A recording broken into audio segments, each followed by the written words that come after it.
my strategy, once I've gotten a, kind of a first pass on a target, is to use what I call a delta neutral approach on short-term options.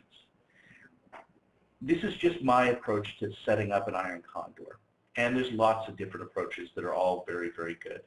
Some people use technical analysis to get an edge by figuring out, whether they should put on a bull call or bear call spread first or a bull put spread first. Other people like to use what's called a balanced Iron Condor, which means that the strike prices are equal distance from the current price of the stock. My approach is to use what's called delta neutral, and that means that we're going to try to balance off the deltas of the put side of the Iron Condor and the call side. So let's look at some of the rules that I use here, kind of rules of thumb on setting up Iron Condors. Look for option series that expires between 20 to 40 days out. If you get too close to expiration, there's not enough premium left in the trade, it's hard to make money. If you're too far away, you're exposing yourself for too long of a time, and to be honest, the time value there, the return for the time that you're using your money isn't as high as you'd like. The next thing I do is I sort out what's my call option going to be. I could actually take this from the put side or the call side first, but the first thing I do is I look for a delta, I look for a strike on that option series that's between 10 and 15. Now that's 10 cents and 15 cents. The reason I use a delta between 10 and 15 is that I kind of find that that's about the sweet spot for where I can get some premium on the option, and as far away as I can get. It's kind of the edge of where you can still get premium and also be as far away from the underlying strike or underlying price of the stock as possible. So once again, it's just a rule of thumb. You can go out further, especially in options that have a lot of trading activity. There may be the possibility to go out even further than 10 cents or 15 cents on the delta. You might be able to get down to 7 cents, maybe even more. But that's my starting point. So I find that strike, and that's my short call for the Iron Condor. The next strike, I use the next strike up for for buying a long protected call. Because we don't want to have a short call just hanging out there naked. It represents a huge amount of risk. You just don't want to be exposed to that. So we're going to protect it. And that means that we're going to go one strike out, and we're going to buy a call to protect ourselves in case the stock price goes way, way, way against us on the upside. Now, the strike that we picked for our short call, we need to take a look at that delta. Then we need to flip over to the put sides because we're looking for a short put, the one that we're going to short. We go through the list and we find the nearest delta to the delta that we chose. And that's what's going to be our short put. Now, the idea here is that you want to get the deltas basically equal, and you're balancing off this trade in a complete delta neutral fashion. What that's saying is that you're balancing out the probabilities of going down to the lower strike and up to the upper strike. Built into the deltas is a certain balancing of the probabilities that the traders have done already. And it's not perfect, and you could never get a perfect delta hedge. You're never going to get a zero delta. But you can get close, and the closer you get, the more balanced the trade is, and literally the further it is away from where people think the price might go. So, so that's something to consider. And once again, there's lots of variations on this, but I consider this a good place to start when you're dealing with Iron Condors. Kind of my theory of the trade. I know other people have different ones, and honestly, I've seen some great results from a lot of different strategies. So I don't consider mine better than any others. It's just the methodology that I do like to use. Now, once I've figured out my strikes, I then go through a process of analyzing the trade. Now, this is where we're going to actually get into the real meat of this. I have a spreadsheet that I've developed. A lot of you have seen it already. I share it pretty, freely with everybody, anyone who's interested in it. And on that spreadsheet, you can enter in some basic pieces of information: current price of stock, what are the strike prices I'm going to use, the expiration of the options, and the cost of the trade. The next piece that you have to enter is probably one of the most important pieces to this analysis at all. It's the number one piece that you've got to figure out. You need to estimate what the forecast volatility is for the stock. By that I mean you need to take a look at the way the stock is traded. You need to see what its historical volatility is. Make some assumptions to say, is the future volatility, is the future price movement going to be similar to what I'm seeing in the past, or is it going to be higher, or is it going to be lower? And you need to make a judgment call about that, because that's going to determine whether or not you have an edge in the trade. The forecast volatility is the most important aspect of this analysis, and we're going to go through that in just a minute. Basically a prediction of how much the stock price is likely to move between a trade entry and the expiration of the options. And the reason that this is so important is this is what drives the expectancy calculation for the trade. Now we'll get into expectancy also. It's a little bit complicated, but we'll get into that, and I'll show you how this all works. From the expectancy, we can figure out whether or not we have an edge in this trade. Is this trade in our favor, or are we overpaying for this trade and it's against us? So let's see here. Now this slide is just a screenshot of the spreadsheet that I use. And after this class, anybody who's interested in signing up for the newsletter, we're going to be sending out the full version of this spreadsheet along with the newsletter. That's not a commitment to join the trading group. There's no money involved or anything like that. It's just purely a newsletter that we're sending information out. And everybody who's hooked up to that newsletter is going to get a copy of the spreadsheet. I personally, maybe with a little bit of ego, think that it's a pretty useful spreadsheet for analyzing trades. I hope other people get some value out of it. And we're going to give it away to anybody who wants to sign up for the spreadsheet. Excuse me, for the newsletter. So let me pull up the spreadsheet right now, and let's dive into actually doing the analysis on one of these trades. So,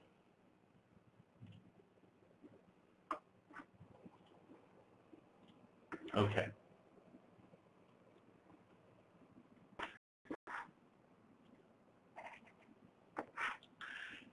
Hopefully everybody can see the spreadsheet right now. I've also got a copy of TradeStation up and running in the background so we can get some prices. I'm looking at a stock called Dollar Tree. Now, I'm going to just take a really quick second here and go over what the spreadsheet actually contains. When you get the spreadsheet, open it up. Hopefully you have Excel 2007 or 2010. It doesn't work so well in 2003. I'm sorry for that, but there's some functions that I need to have in here that I just don't have access to in 2003. If you look along the bottom, you see a series of tabs. The first tab is just a Condor overview. It's really just giving you the absolute basic information about Iron Condors. Good refresher guide, some interesting calculations in case you want to use them. Something so that you know what you're dealing with. The next tab over is what's called the Iron Condor Analysis Master Page.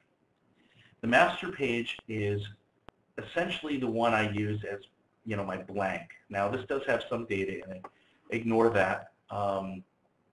What I would typically do is right-click on the master page, click on Move or Copy, set to Move to End, and create a copy.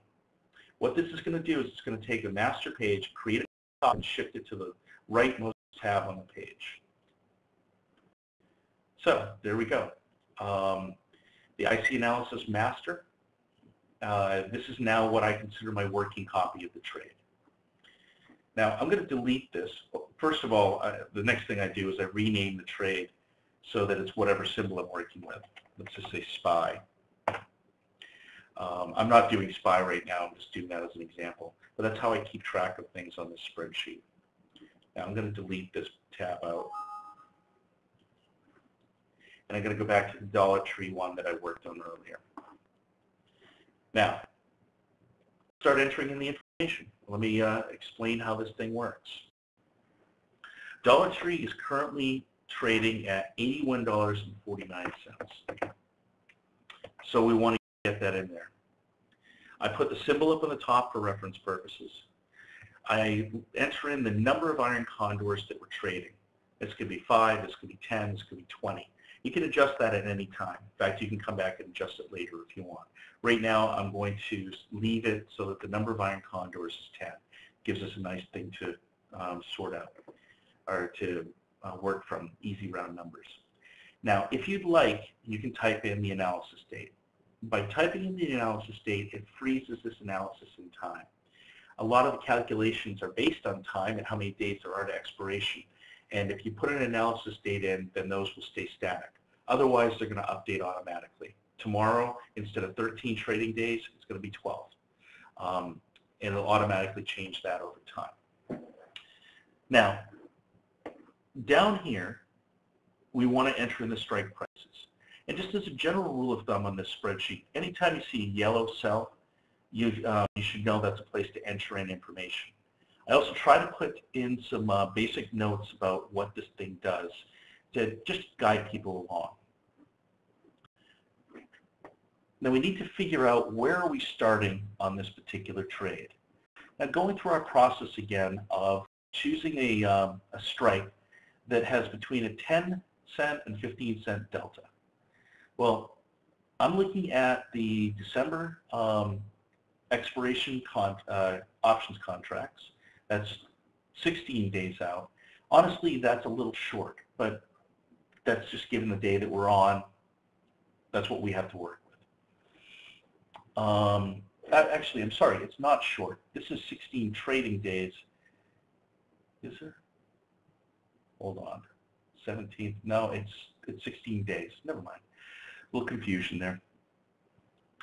It's a little short. I'd rather get these earlier in the month. They start to get a little at this point. But let's go through this anyhow. So the strike I'm looking for is has a delta between 10 cents and 15 cents. Regrettably, this one doesn't work very well that way because the slope of the trade is going down so fast that I've got an 18-cent delta and a 3-cent delta, or a 4-cent delta. In this case, I'm going to go with the 18 cents because it has some premium left in it and it's the closest one I can work with. So 18 cents is going to be the delta that we're starting with, and that has a strike price of 85. So the 85 call is going to be our short call. So we just type it in here. Now we want to protect ourselves on this, which means that we want to buy a protective call. I normally go about one strike out and set up our protective call. So that means that the strike price would be $87.50. Now we flip around to the put side and we find the first put that has something that's close to that 18-cent delta. Now this is hard.